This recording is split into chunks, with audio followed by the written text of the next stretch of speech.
Cheesy the Podcast, presented by Just Cheesy Productions.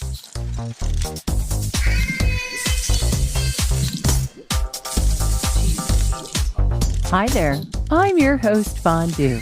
In the criminal cheese system, crimes involving cheese are considered especially heinous. What? In the world of dairy, the researchers who investigate these crimes are members of an elite squad They are? known as Just Cheesy, the podcast. That's us. We'll be examining everything from fingerprints on cheese Whoa. to cheese-related lawsuits, Wow. and we might even tell a cheesy joke.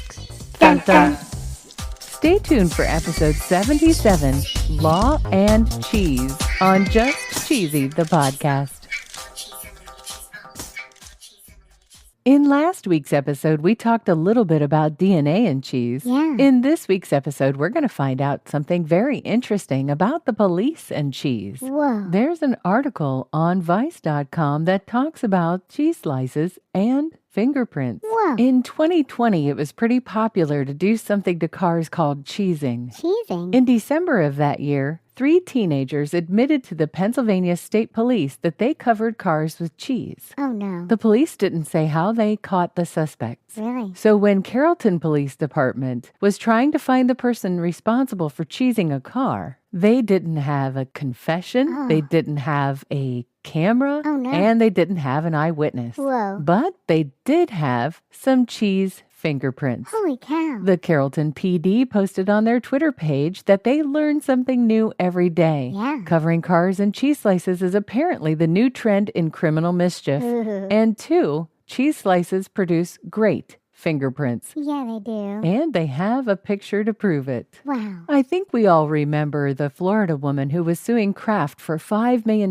because Velveeta microwave mac and cheese took longer to make than they advertised. I remember. In an article on CNN.com, they go into details about the lawsuit. The lawsuit claims that the packaging on the microwavable single-serve cup of mac and cheese says it'll be ready in 3.5 minutes. The lady says this is false and misleading. What? Her argument is that the number doesn't account for the 4 steps that are required to prepare the pasta. Oh, boy. You have to remove the lid and sauce pouch. Ooh. You add water, Huh. you microwave, you stir. Oh, boy. And this plaintiff claims that if she had known this ahead of time, she either would not have purchased it or she would have paid less. Oh, good grief. According to TimesRecordNews.com, a woman is suing the government over a burn she got from nacho cheese. Oh, no. A Wichita Falls woman claimed that an employee at a bowling alley had actually poured hot nacho cheese on her finger. Oh, no. And she's suing for $95,000. Wow. She claims that she went to the snack bar. The employee brought over the cheese for the nachos. The cheese spilled on one of her fingers. Oh, no. But it was so hot that it started to burn immediately.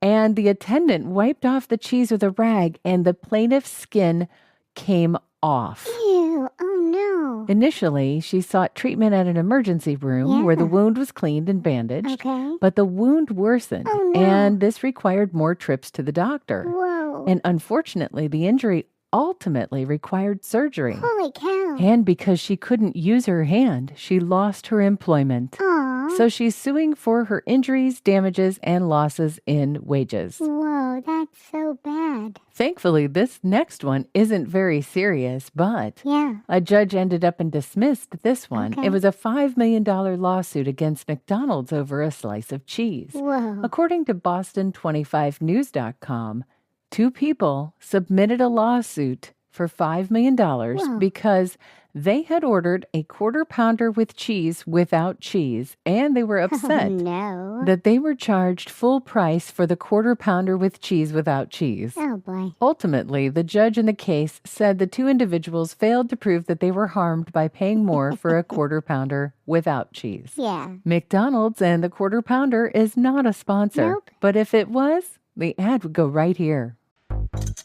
Have you ever wanted to listen to the web? Yeah. Well, Newsly makes that possible. They do? They're an all-in-one audio super app for iOS and Android. Super app. You can listen to trending articles on the web on topics that you choose and get them read to you in a natural human voice. What kind of topics? Sports, Cheese? tech, business, Cheese. science. Cheese? I'm sure there's even cheese. Yay! They even have an entire section for podcasts. Are we there? Of course we are. Ooh. It's one of my new favorite podcast apps. They even have digital radio. Holy cow. Just go to www.newsly.me to download it free. Whoa. Or use the link in the description.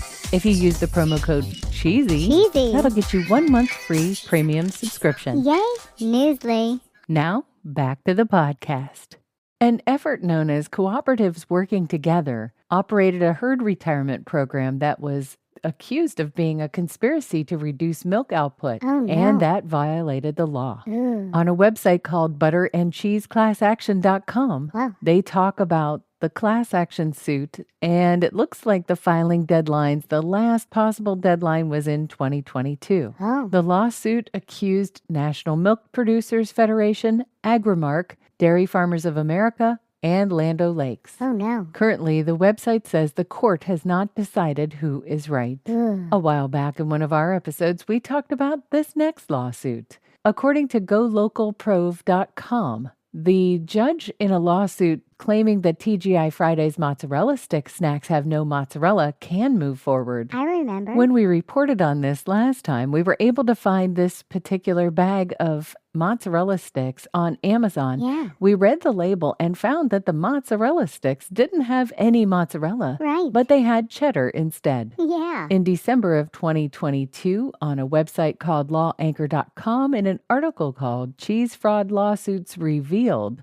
they talk about Castle Cheese Company, Universal Cheese and Drying, and International Packaging, where they admitted to introducing misbranded cheese into the market. Wow. Their head executive pled guilty to the following: aiding the introduction of adulterated cheese products into interstate commerce. And according to this article, they face fines of up to $500,000 Whoa. and even possible jail time. Whoa. This article also talks about a lawsuit in New York. Wow. Another case of tainted mozzarella sticks. Really? Instead of mozzarella, they used starch. Ew. And that violated federal standards of identity for cheese. Yeah. Kind of makes you wonder why they keep making false mozzarella. Just make the regular mozzarella and call it mozzarella. Right. I think we all remember the scandal that ensued over Parmesan cheese Yeah. and the use of wood pulp or cellulose. Ew. According to CNBC.com, Walmart was sued over suspected wood pulp in their cheese as well. Really? The Great Value Parmesan cheese says on the outside 100% grated Parmesan cheese, but apparently it contains about 10 to 20% cellulose, It does? which is, as we know, a filler, and it's an anti-clumping agent. Yeah. But it is derived from wood chips. Ew. And of course, I think we all remember that Kraft Heinz was sued for a similar thing because they also claim to have 100% Parmesan cheese, Yeah. and they have a high percentage of the same wood filler cellulose. Yeah. And not only Kraft, but Castle Cheese had listed its product as 100% Parmesan, but the FDA found that some of its products Cheese. did not contain a single trace of Parmesan cheese at all. Holy cow. Instead, they were using cheaper cheeses, and they mixed those with cellulose fillers. Good grief. Castle Cheese's owner faces up to a year in prison and a $100,000 fine. Wow. OSHA is suing Whole Foods over firing a whistleblower. Ooh. OSHA is the government's Occupational Safety and Health Administration. They're suing Whole Foods because they fired an employee. Oh, no. This employee had made a complaint. Oh. Apparently, there was sewage leaking out of a bathroom and into the cheese department. But they Ew. decided to just cover up the smell with air freshener. Oh, no. So the employee called the company's anonymous tip line. Yeah. No corrective actions had been conducted by the store, so the worker contacted another manager, Yeah. and Whole Foods then fired the worker for allegedly making false, malicious statements Oh, my gosh. because management had not taken any steps to address the sewage contamination. Holy cow. OSHA asked the federal court to reinstate the former employee with full benefits, Yeah. pay back wages, Yeah. punitive damages, Yeah. and compensatory damages to the employee, Duh. expunge the employee's personnel file, Of course. and grant any other appropriate relief. Heck yeah. Now, thankfully, this was back in 2011, so hopefully they've cleaned up their act. Yeah. On a website called just-food.com. Like us, like Just Cheesy. Yeah, kind of like us. Just Food. Yeah. They have an article here that talks about an espionage lawsuit. Ooh. There's a Mexican cheese producer called Cacique. Wow. It was founded in 1972, and this espionage lawsuit was filed in 1993 against Stella Foods, Inc. Whoa. From filing to court took about 6 years, Jeez. and the actual trial was 2.5 months long. Whoa. The lawsuit claimed that Stella had actually retained the services of some of the former employees of Cacique in order to learn trade secrets. Oh, no. And they actually made a finding that the people that were hired and then went to Stella, they were guilty of malice or fraud, Ugh. and they had induced a breach of contract. Oh, no. It even said that they misappropriated Cacique's trade secrets and engaged in unfair competition. Ooh. And when they won, they said, and I quote, "This is a victory not just for Cacique, but for all companies who work hard to provide the public with a quality product and want to protect the secret processes they developed to make that product." I'm ready for a joke, Fondue. Okay, why did the cheese go to court? I have no idea. Because it had a beef with dairy. Get it? It had a beef with dairy? I thought it was kind of cute. Yeah, I like it. And a little bit cheesy. Thanks for listening to Just Cheesy the Podcast, episode Thank you. 77, Law and Cheese. Dun, dun. If you have the opportunity and you haven't yet, please make sure to subscribe Please. on any of the podcast platforms. Yeah. We look forward to talking to you next week. Stay cheesy, everybody.